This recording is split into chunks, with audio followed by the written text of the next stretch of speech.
Hello there, I am Lamin Jai. This is News Review. Thank you for being there. Today, the Minister of Health, Dr. Ahmadu Lamin Samate, held a press conference over the dramatic rise in COVID cases in the country. We have a report for you on that. Citizen Alliance also unveiled its ambitious 10-point promise there at the Paradise Suites Hotel. Today, my guest will be Gambia Action Party leader, new presidential candidate, Mr. Aliu Sow. He is my guest today. Before we bring you all of that, we will quickly see what the newspapers say. Today, let's see the Standard. Their lead story is saying 7 UK MPs call for implementation of the TRRC report, disappointed with Barrow's broken promise, saying at least 7 MPs or members of the House of Commons in the UK have signed an early day motion EDM welcoming the imminent publication of the Gambia's Truth Commission's report and demanded it be fully implemented. An EDM in the Westminster system is a motion tabled by members of Parliament that formally call for debate on an early day. In practice, they are rarely debated in the House, and their main purpose is to draw attention to particular subjects of interest. The MPs, including longest-serving Islington North MP Jeremy Corbyn, also expressed their regret that President Barrow refused to step down as originally agreed with his coalition that backed him. Khalifa challenges GRTS to cover assembly more effectively. As the National Assembly last night debated on supplementary appropriation bill, which includes $30 million to the GRTS, the National Assembly member for Serekunda, Khalifa Sallah, accused the national broadcaster of failing its responsibility to provide effective coverage for National Assembly proceedings. Prisons officers sacking sparks controversy. Corporal Fatou Bojang, a prison officer at the Mile 2 Central Prison, has been dismissed for violating the prison's service rules. A circular issued by the Office of the Director General Ansumane Mane yesterday stated that Corporal Bojang has been charged and found guilty on 2 counts under the 1990 Prisons Act. However, Fatou Bojang's sacking generated a lot of debate on social media, with supporters of the United Democratic Party alleging that the move was politically motivated and that her only crime was she sang a song in praise of party leader Ousainou Darboe a few years ago.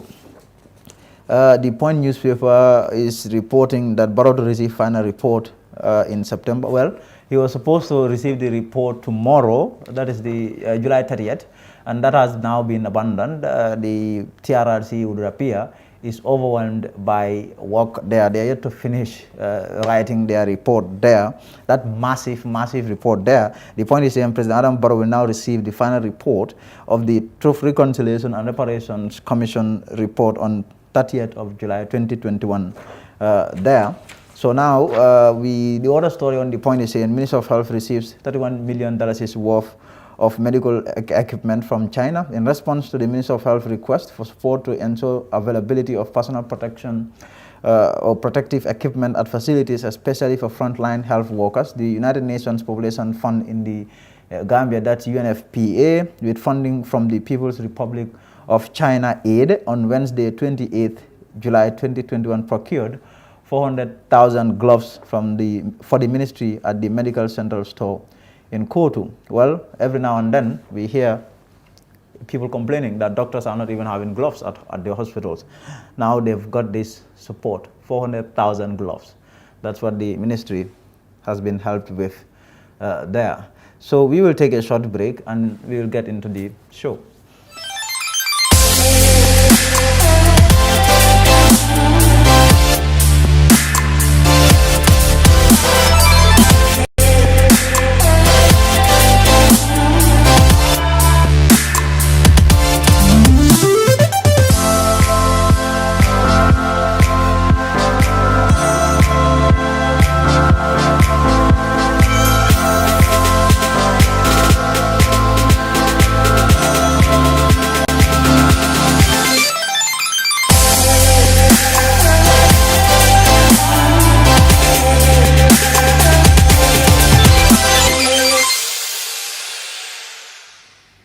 Welcome back. So the Minister of Health, Dr. Ahmadu Lamin Samate, today held a press conference over the dramatic rise in COVID cases, nearly 1,000 active cases in the country. More in this. Coronavirus cases are surging in the Gambia. There are presently nearly 1,000 active cases, and the health minister says the rise in COVID cases has been dramatic, with cases being discovered mostly in the Greater Banjul area up to Karlaji. All 7 health regions have been reporting cases of COVID-19, with the majority of confirmed cases in Western 1 and 2 health regions, which is from the Greater Banjul area up to Karlaji. The dramatic increase in the number of COVID cases has left the government scrambling. It is calling for concerted collaboration and partnership in battling the disease. The unprecedented and increasing impact of COVID-19 require the broadest range of humanitarian and public health partners working together. The breadth and range of societal impact of the virus means that the consistent engagement of communities is paramount in promoting and maintaining local action. This is premised on the fact that to break the cycle of transmission, each individual has to be responsible to protect himself and others. Each individual must be responsible for his own personal protection and the protection of others around him. The government has rolled out a national vaccination exercise. Over 11,000 citizens have received the Janssen vaccine in the last 2 days. In the first 2 days of the commencement of the vaccination program with the Johnson & Johnson vaccine,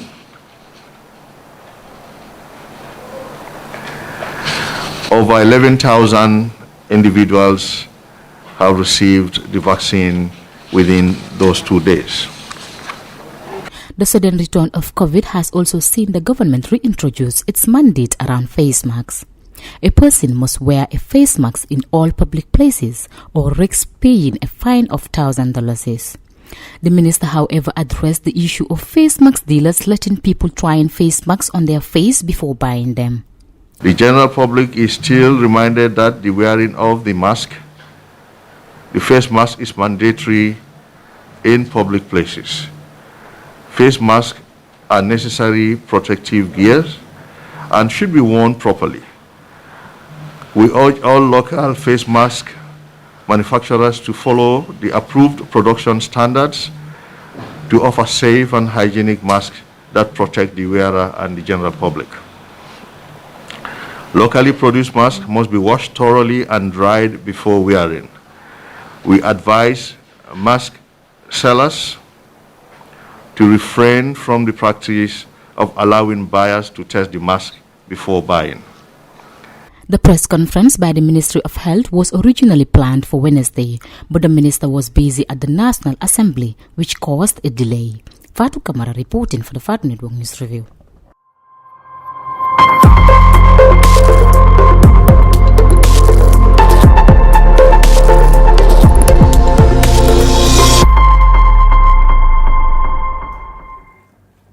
Welcome back. So Citizens Alliance also held a press conference. They call it a press briefing today to unveil their 10-point promise. Massive promises they are making to the Gambian people. Matisango reports. The unveiling of the CA 10-point promise took place at the Paradise Suites Hotel on Thursday. CA is asking Gambians to put them into office. What we are saying is very simple.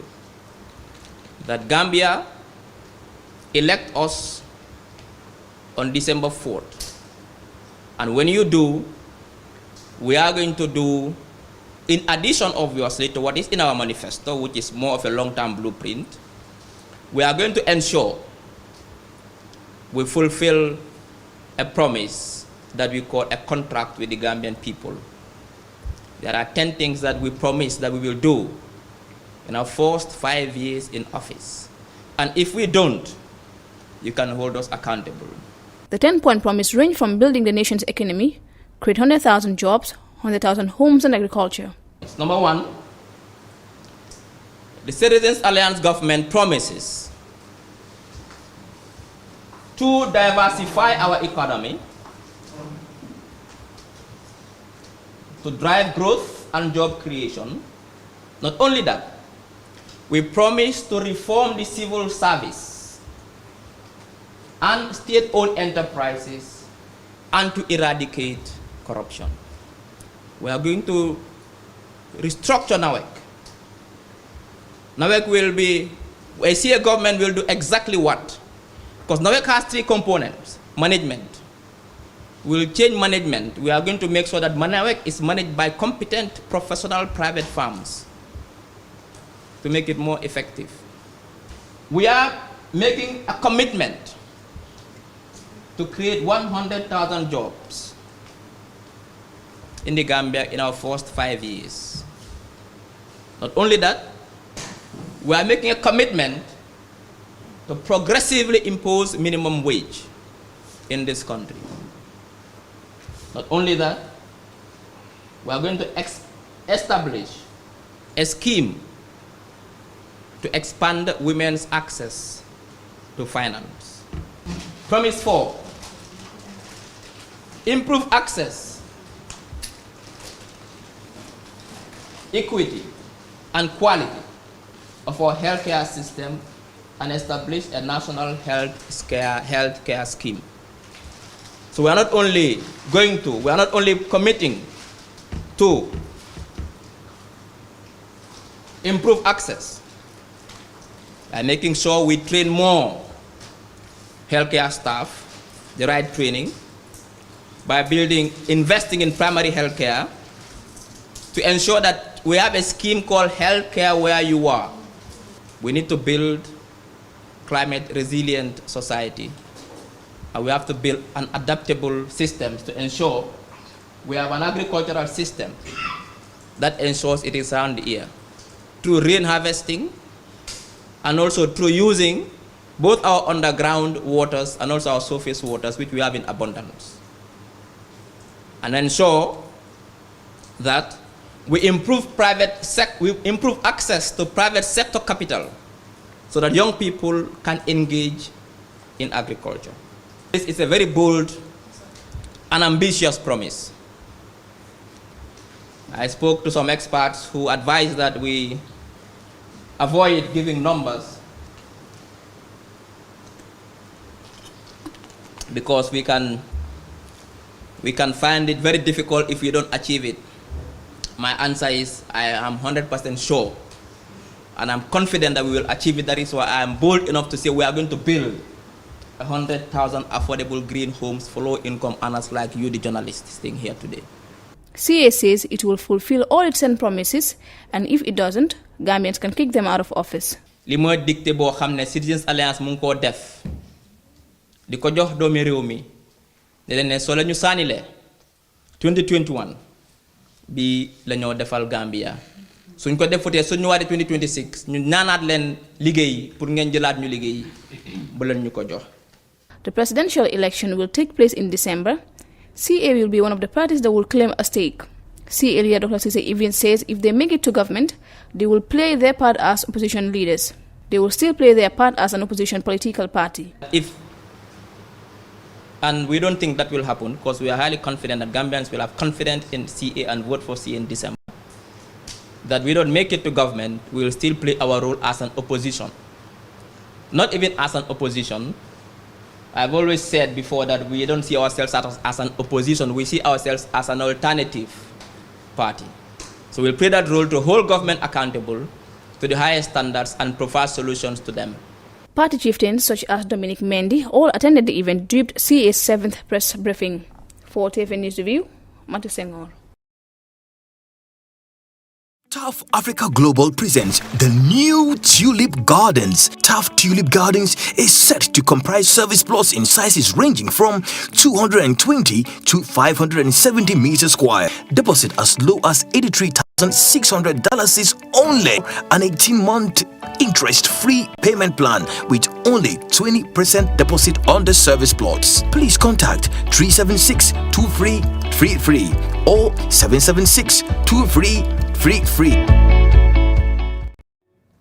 Welcome back. Now I am joined by Mr. Aliu Sow. Well, Mr. Aliu Sow is the new presidential candidate of Gambia Action Party. This is coming more than a year after the party parted ways with their former presidential candidate, General Lamin Bojang. Well, Mr. Sow himself is a former military official. He was a major at the time of him leaving the army, and he's now been the one that has been tapped to be the new presidential candidate of Gambia Action Party. This is going to be our very first interview with Mr. Aliu Sow. Thank you for coming on my show, Mr. Sow. Thank you. You are welcome. Why do you want to be president of the Gambia?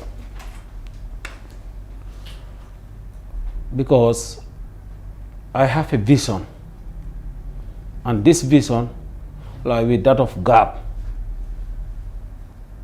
Because how the situation is going is not working well. As a young man, I feel concerned. I know this trend cannot continue for the future generation to come. Then I feel, let me step in. We have vision to make sure we achieve what we want. When you say vision, what exactly are you talking about? To transform the Gambia to be in line with the 21st century developed countries. In a sense, you cannot attain independence for 56 years. Still now, you are dependent in everything in your country. Then that is not independent. So I feel GAP-led government, when we step in, we will address the basic necessary things Gambians need. Such as? Food, security, the health sector, and the most serious thing that is affecting the generation today, that is corruption, especially in the Gambia. We will be on tough stand on that issue. How did you come into contact with Gambia Action Party? Or when exactly did you discover Gambia Action Party? Well, I discovered Gambia Action Party when I was going to school to study diplomacy and international relations. The time I start one of my module of political science, then I start to follow the trend of Gambian politics, which I did, and I found out that GAP is a very consistent party on all issues, because I was just concentrating to follow about their programs and their manifestos, and I saw that it was necessary. This is the party really come for reality, and I became married with their logo, the River Gambia. Then I say, yes, the time have come for me to join a political party that that believe in himself, that they can have their own model of development based on their own ideas, not imported ideas. When exactly was this? This was 7 months ago.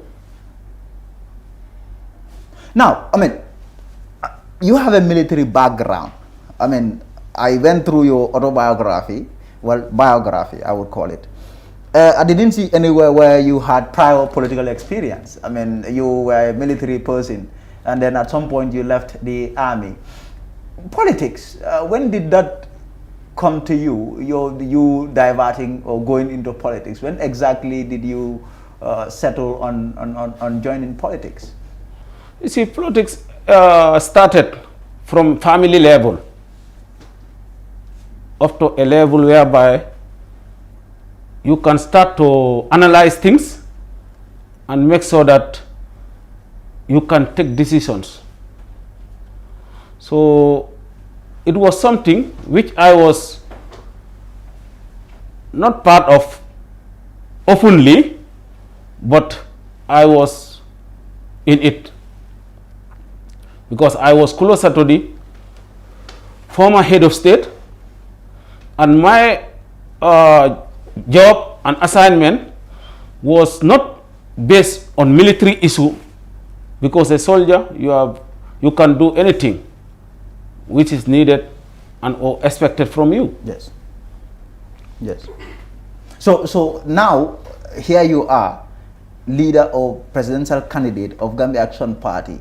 Was this what you were looking for when you decided to join the party? Was this the goal for you to become the battle axe, the presidential candidate of the party? No. This is, I just see myself in it, but it was not the goal or the aim I have to join Gambia Action Party. This was, I just follow their programs and I come almost married to them. So I decided to join the political party. So on the way, we work together, we build trust, Yes. and I see myself as a presidential candidate. Do you see yourself as a fast riser? Someone who rose very fast? I mean, what obtained in this country is that people will have to be in a political party for long before you can reach certain heights. But here you are, somebody who joins a party less than 7 months and he's the presidential candidate. How do you feel about that? I feel it is normal because GAB have their own system, they have their own way, and they have their own strategy. So it's normal. Maybe other people have their own way of doing things and GAB have their own way of doing things. And that make it okay. Now you have been picked as the presidential candidate. What exactly is your plan? Because December is just maybe 4 months away, and this is going to be a very, I mean, how would I call it? A very hotly contested presidential election. You have the incumbent who will be right there. You have other veteran political parties who are going to be right there. So competition is something that is certain to be there. What is your plan in ensuring that you win? Okay, at the moment, like our party, we are well structured and we level our ground very well on all areas across the country. Yes. So as we are speaking, our people are on the ground making sure things are done, and we have our own strategies to do things. We are a political party, not you see as others do, you follow them. We have our own way of doing things, and we are up to the task, inshallah. Do you have people behind you? Do you have a base that can cause an upset, that can make you win this election? Very well. Not Bang, CRR, URR, West Coast, throughout the country, anywhere you go, we are very strong. Don't underrate us. So, I mean, there you go, Mr. Aliu. But let me take you to the issues now. I mean, now you are saying you have a chance of winning. In terms of the sectors, you come from the army. You went up to the level of major, and you left the army. I mean, in fact, why did you leave the army? Well, the army, when Kenya government happened, I was the officer commanding defense platoon. One day they just called me and served me a letter that they retire me. I said, for what? With my age. They said, they don't give me any answer. They said, you are just retired. I take it in good faith. So then I go for the other plan. But who did that? Well, I was served a letter by the military police, and they told me it is from the CDS. Masana Kide? Yes. Did they give you any reason? No. How do you feel about that? I feel bad at the beginning, but whatever happened, sometime I put Allah first. So I know it is not the end of my life. I decided to go back to school to study diplomacy and international relations. You said you were close to the former president. Do you think this must have been the reason why you were victimized, if you like to call it that way? Well, that one depends to them. They know better. Because closer to a president doesn't mean that you are serving the president. You are doing your job. What is expected from you from the Gambian society? Because when I joined the army, I said I'll protect life and properties of Gambian. And the president is part of the Gambian citizen, Gambian people. and I was doing my job. What is your opinion on, because opinion is clearly split, it is divided when you talk about the former government. What is your opinion about the former government? You have people who say this government did very well. You have people who say this was a terrible government, a government that killed people, government where you find corruption and all of that. You mentioned corruption, one of the reasons why you want to be president and change the status quo. What is your opinion on the previous government? And we'll get into the current government. Well, people have different opinions, and everyone have right to your opinion. But they do good things, and something also happen on the way, and that is humanity. Human beings are not perfect. Yes. What happened on the way? So you are nowadays a politician. Some people are not satisfied. Yes. Not everybody will be satisfied with the system. Yes. Some say we have achieved development. Some say there are certain issues like human rights violation, which they normally mention, have happened on the way. What is your opinion on that? Did it happen or did it not happen? Well, that depends to how people perceive things. But it's not easy. As a human being, you can commit wrongs, you can do right things. You said you were close to the former president. How was he like? He was a tough guy, and he always wanted to see things done. When you say tough, what do you mean by that? Because he never want to fail. He always want to see he succeed on whatever he want. Now, he lost power 2016, and that was an impasse. I have worked as a journalist for more than a decade now, and the greater part of my career was during his rule. It was tough, and the security was one of the sectors that Jammeh relied heavily on to remain in power. You see how the whole entire security infrastructure was structured.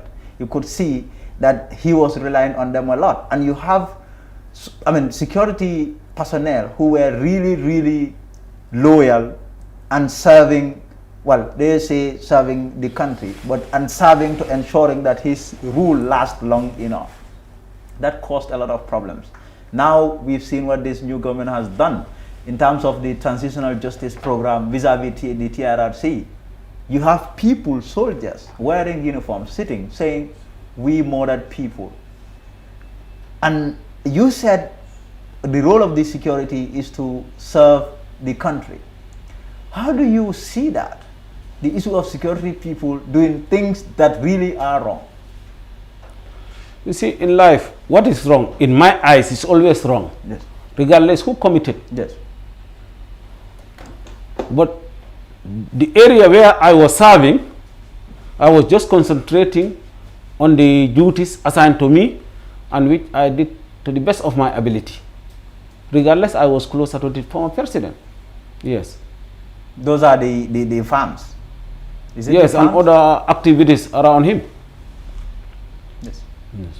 So also now let me ask you this then. The issue of the killing crew, secret killing crew, the junglers. Did you at any point know about that while you were in the military, while you were close to former President Jammeh?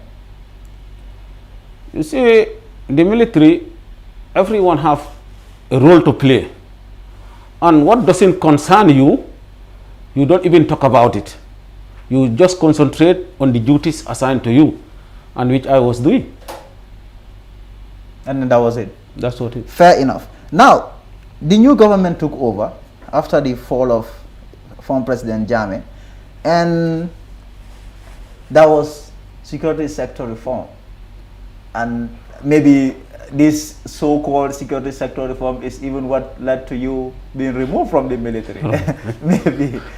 In terms of the security sector reform, what is your opinion on that? Because you have seen people lose their jobs. You have seen people suspended, military people suspended. The issue of training, people are getting trained. You have the disbanding of the presidential guard. You have the formation of a new presidential guard. You go to other sectors, the police, the NIA, all the restructuring and all the reforms that have been taking place. What is your assessment of the security and the way and manner in which this new government went about it? Well, the way the new government approached the security services, I'm not satisfied, and it's wrong. They are citizens of the Gambia. They have right to their country. And like coming up with the security service reform, I feel that was not necessary enough, because the army is a well-disciplined armed force. You only need to train them, equip them, build confidence with them, then the game is over. It was not necessary to bring theories that will never be applicable in the Gambia. Imported ideas that will not work for us.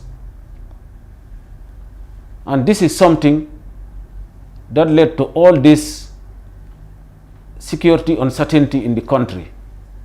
And I don't support it. So you blame the current internal security problems on the way or the manner in which the security sector is being handled? Yes. How would you have done it? Because this government also saw something. And they saw that the former president bastardized the security agencies or the security institutions. So the government came, and one of the approaches is to remove, if you like, certain people that they deem to must have caused one problem or the other from the institutions. Do you think that is wrong at all?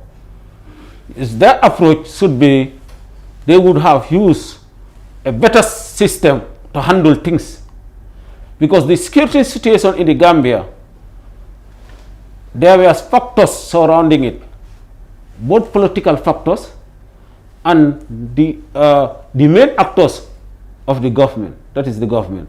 So these are things which they would should have handled very carefully. Let them feel we are all Gambians, we are not enemies. They could use a different approach. Then today we are comfortable, and you build confidence in the armed forces and the security forces, and it never happened. If you don't communicate, there is always a problem. And a uniformed man who is serving his country, he loves his country. That's why he decided to serve, not because of money.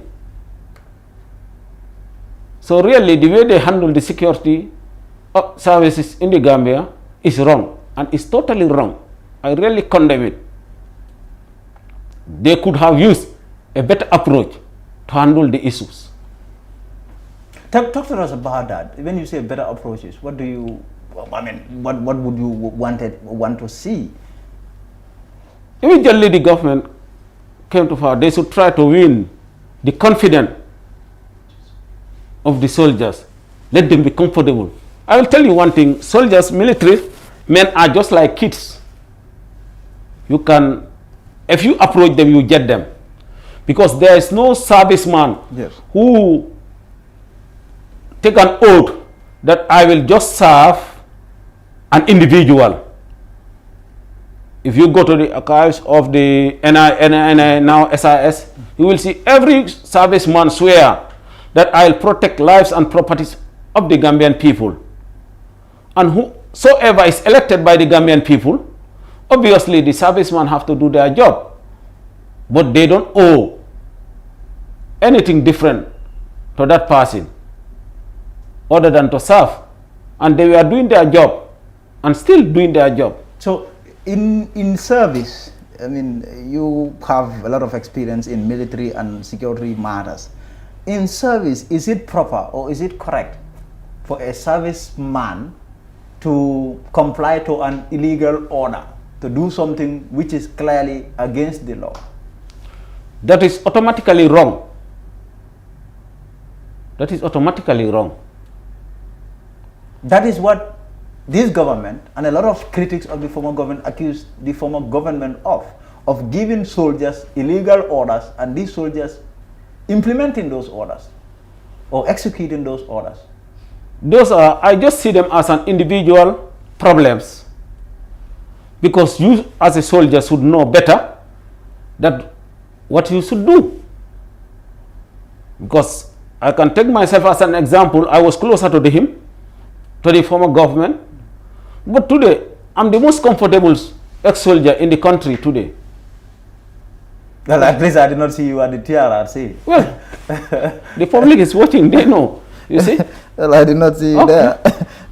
But then, I mean, I know all these things are issues that we must talk about. Nowadays, you are a politician and you intend to run this country. In Africa, people are always have their apprehension when they see a military man or a former military man wanting to be president. People attach it or attribute it to brutality, to human rights violations.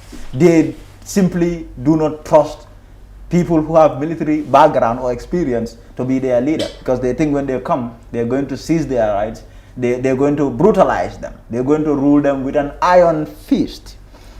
I mean, what do you make of that? The fact that, because your predecessor was here and I asked him this question, I'm going to ask you too. What is your opinion on that? The fact that people do not really trust you guys.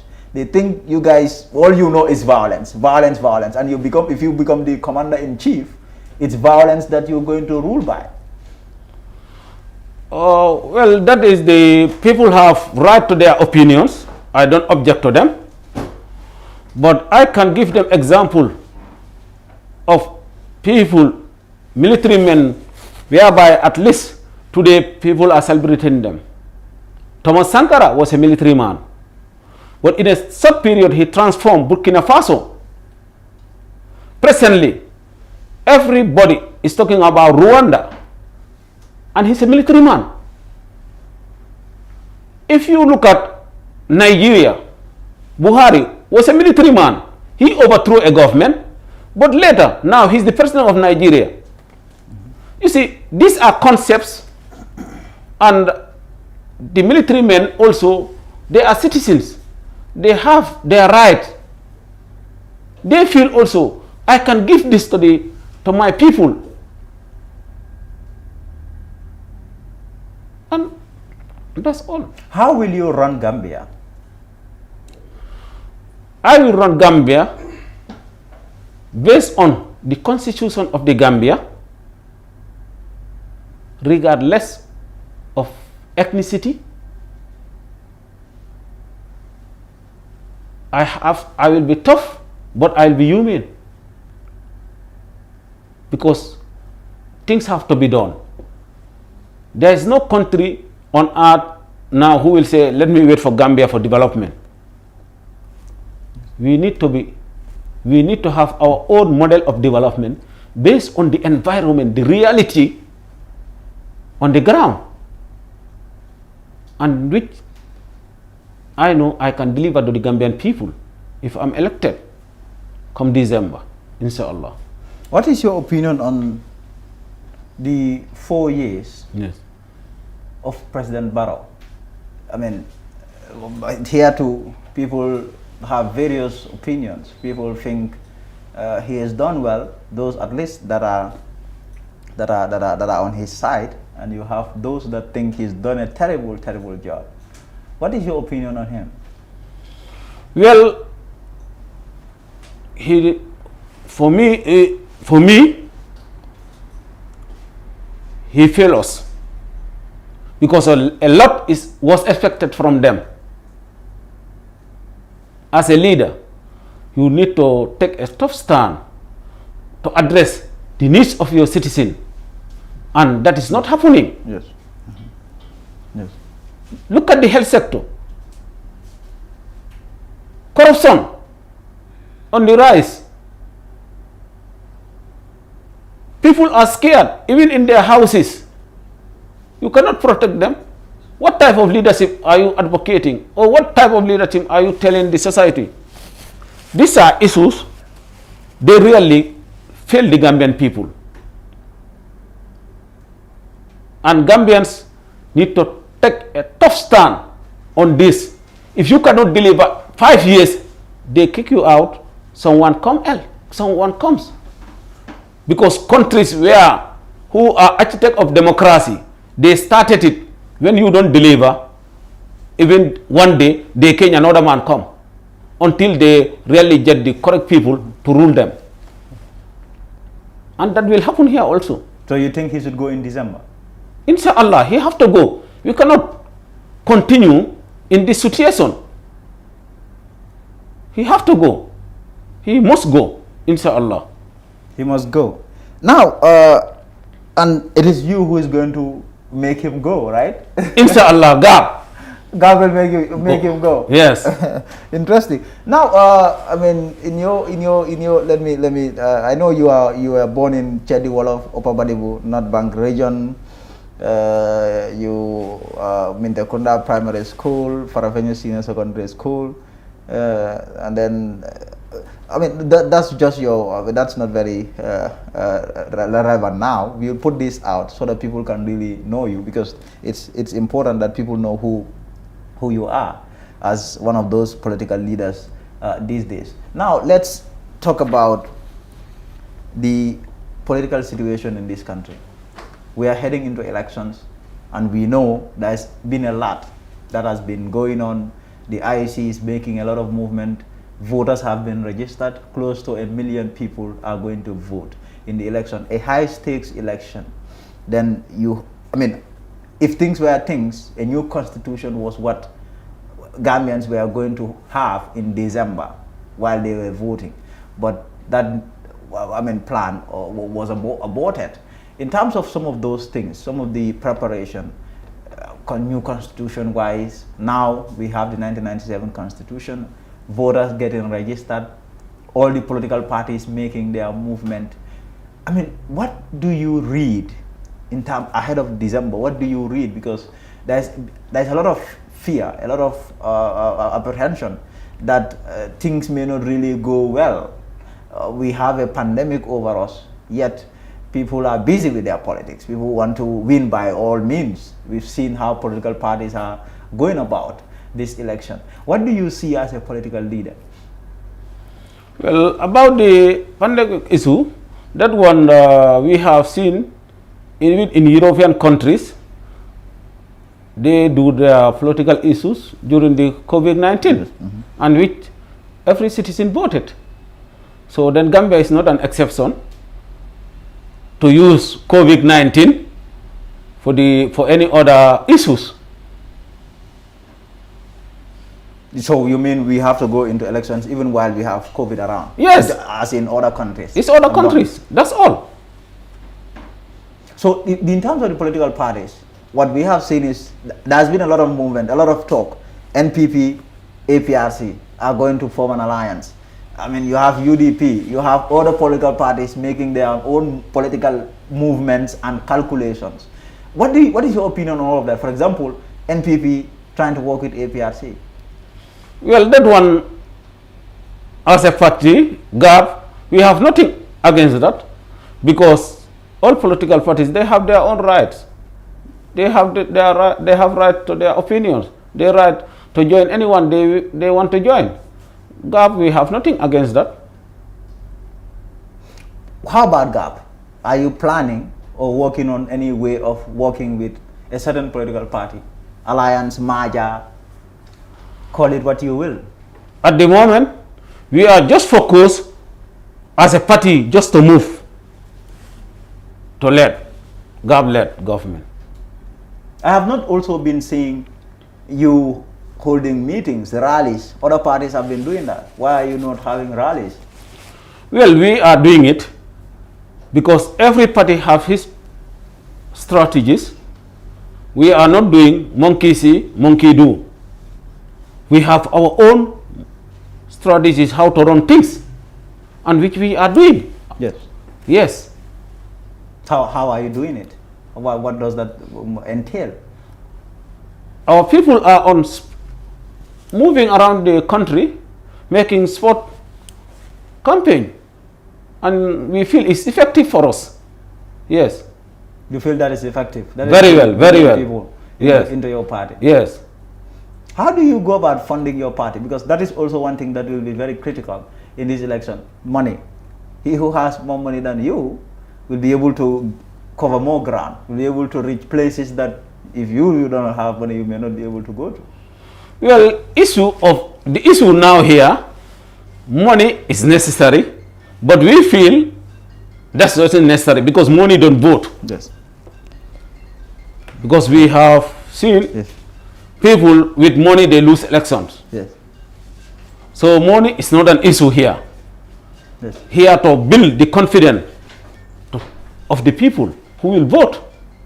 And that one we have our own strategies of doing things, and which we are doing.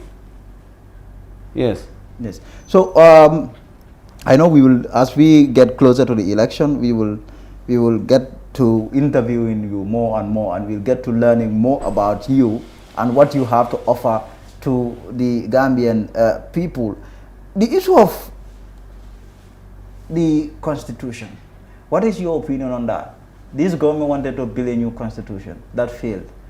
What is your opinion on that? Do you think that was necessary at all? Yes, it was necessary. The 1997 constitution is tailored by Gambians. We have certain laws, bad laws. Let's remove those bad laws and fix our 1997 constitution. That, to you, that was the way to go about it? Yes, that and was not only necessarily building a brand new constitution. Yes. Borrowing people ideas.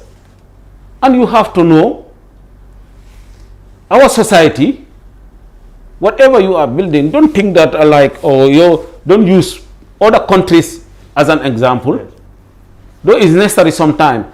But in this issue, building your own constitution should be based on the environment, on your culture. And everything within your country should be respected and put into that. But you cannot go and borrow people's constitution. You think that that will work for you. That is still deterring us from developing. Let's have the trust. Let's believe ourselves. We have people who can sit here and design the constitution. We have people who are here who can take those bad laws from the 1997 constitution, and we continue with the 1997 constitution, and that will be best to our ability as a country.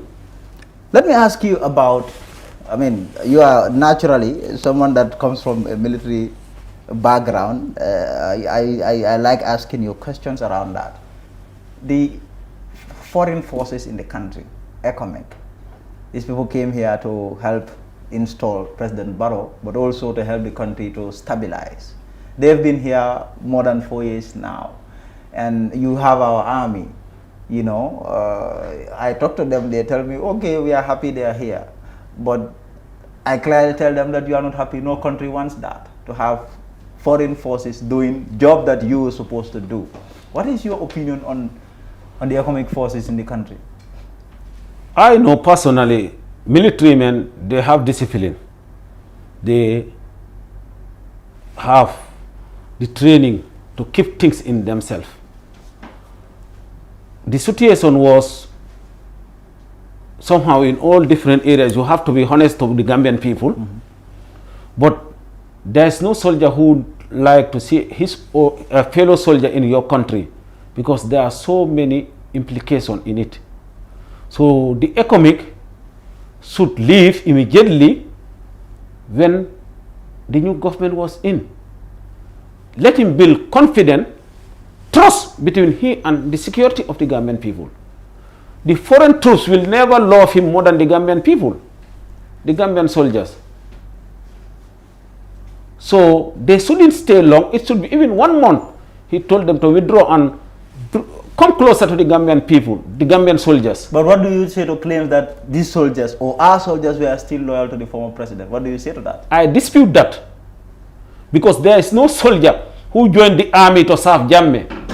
I serve Barrow, I serve Jammeh. It was a mandate I should do as a citizen, and which any soldier is doing. Any other government that's come, the soldiers are here for the Gambian people, but not for an individual. Yes. So that is your opinion that they should leave? Yes, they should leave immediately. And now, but clearly the ECOWAS, heads of state do not see it that way. They now want to transform the ECOMIG into a police mission after the election. When you become president, what are you going to do in December? Immediately, only I will follow certain protocol diplomacy to allow them to stay more than 48 hours in the country. Yes. Because there is no war here. Let them deploy them to Mali. We have seen other countries are suffering. They need them. There was no war. It was just an issue. And that should be addressed by ECOWAS in a more professional level. But not to send soldiers. Is that your opinion? Yes. But Jammeh was refusing to go. You saw that, right? You were there. You were by his side. But yes, I was by his side. But remember, the soldiers, as stated in the constitution, on the 19th, there was no soldier or no sign that a soldier will fight. But they were doing their job prior to on the 19th. And which they did. Did you go to Equatorial Guinea? I don't go. I was serving my country. I need not to go to Equatorial Guinea. I was not serving an individual. Because some of the soldiers went with him to Equatorial Guinea. Maybe they know better. But I feel I was serving him. Serving what is expected of me. So you are saying when you become president in December, you are going to give them just 48 hours for them to pack and leave? Yes. Fair enough. Because there is no war. I trust my citizen. Because the same citizen will vote for me. So I cannot trust foreigners to protect me. You have to trust your own. Your own. Because I will make them to trust. I will trust them. So they will trust me too. And also, one thing also that is very important has to do with the issue of Senegalese security aggression. What we see is every now and then they will cross into our country. Sometimes they will kidnap people in our country and take them back to Senegal. They arrest them, or sometimes they even open fire. These things happen all the time. You were in the army. What is your opinion on that? Those are violation of sovereignty. And sometimes I feel disappointed in our technocrats. They know the international law. Mm-hmm. They should address that issue immediately. Gambia is a sovereign state. Because it happened and Jawara don't take it light. He easily summoned them to the United Nations and it comes stop. And during Yahya Jammeh, nobody was mad to do that. These are issues whereby it's well respected by the international law and it was signed and ratified on the UN Charter. So why are you afraid to stand for your people, to protect your citizen? We will never accept someone to violate our sovereignty. We will be friendly to every country. But we respect our citizen and we will protect our sovereignty. Now, the issue of the voting, I know voting will come in December. People will vote, Gambians will vote. I mean, one thing that while the voter registration was going on, of course, one thing that was being said was the issue of foreigners trying to register to vote. We even see political parties making sure, working very hard to ensuring that foreigners do not have that opportunity to register or to the extent of even voting. What is your opinion on that? The issue of foreigners' interference in our election? Well, I trust the IEC and I feel they are a very responsible institution. They would never accept that to happen. So that's all. Did you get the chance to meet the IEC officials? Yes, we have some workshop with them and they clearly explain everything to us prior to the registration of voters. And we trust them. We know they are an institution, they can do it. So I don't think they will allow foreigners to have papers to vote. Yes. How is your relationship like with your Secretary General, Musa Ousainou Yali Bachili? He has been the leader of this party since its formation. He's done a lot for the party, really, this Gambia Action Party. How is your relation? You are pretty new in the party, but I mean, this is somebody that you will work closely with. How is your relationship like with him? Very cordial. Because GAP is a political party that immediately you join, you have equal rights with even the founder. Yes. Do you have a final word? Yes. This is your introductory interview, so it's not going to be very tough in terms of issues. But as we get closer to December, we will invite you again, and it is going to be a more serious interview. Okay, no problem. Yes, but we have final. Oh, well, any additional comment? Yes, I have to thank my Secretary General, Honorable Musa Ousainou Yali Bachili, his deputy, the entire executives and militants of GAP. Yes. Yes. And election is coming. Yes. I'm urging all Gambians, let us love each other. This is the country we have. Yes. Let's make sure that this coming election, Yes. we forget about ethnicity and let us vote for hope. It's time to vote for political hope so that we can develop like any other country in this sub-region. And I thank Mr.